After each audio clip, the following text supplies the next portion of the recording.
You can't touch love, but you can feel the sweetness that it pours into everything.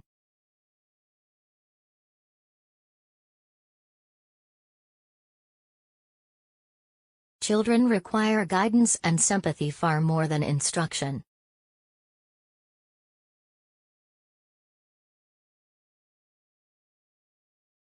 We imagine that we want to escape our selfish and commonplace existence, but we cling desperately to our chains.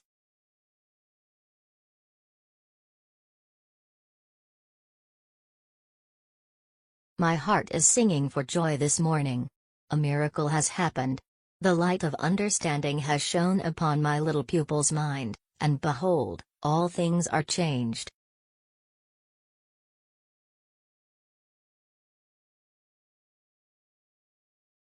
I cannot explain it, but when difficulties arise, I am not perplexed or doubtful.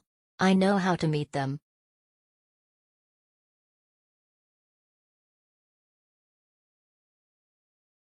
Too often, I think, children are required to write before they have anything to say.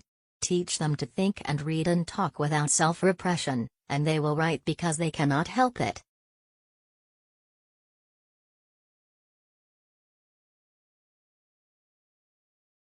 People seldom see the halting and painful steps by which the most insignificant success is achieved.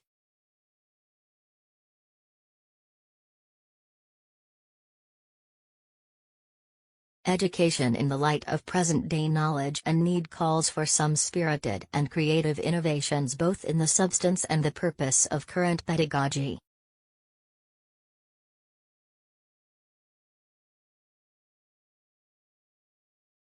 It is a rare privilege to watch the birth, growth, and first feeble struggles of a living mind. This privilege is mine.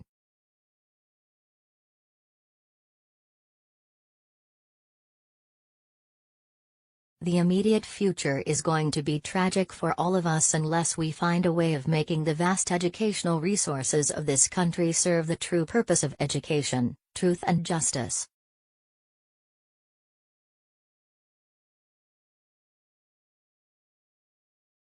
I never taught language for the purpose of teaching it, but invariably used language as a medium for the communication of thought, thus the learning of language was coincident with the acquisition of knowledge.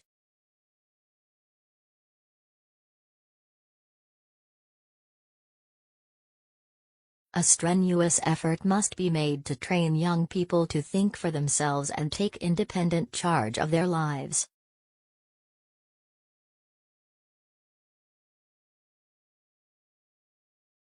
Every Renaissance comes to the world with a cry, the cry of the human spirit to be free.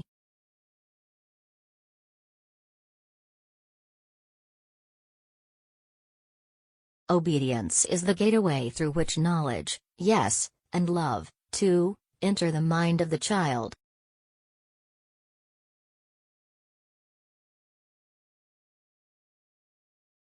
We are afraid of ideas, of experimenting, of change.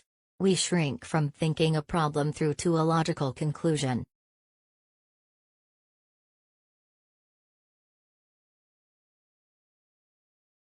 The processes of teaching the child that everything cannot be as he wills it are apt to be painful both to him and to his teacher.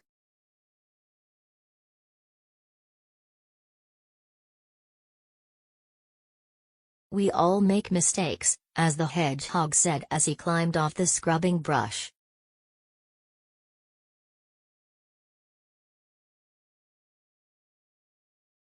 Language grows out of life, out of its needs and experiences. Language and knowledge are indissolubly connected, they are interdependent.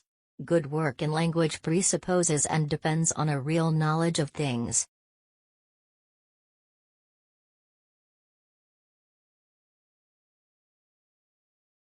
Certain periods in history suddenly lift humanity to an observation point where a clear light falls upon a world previously dark.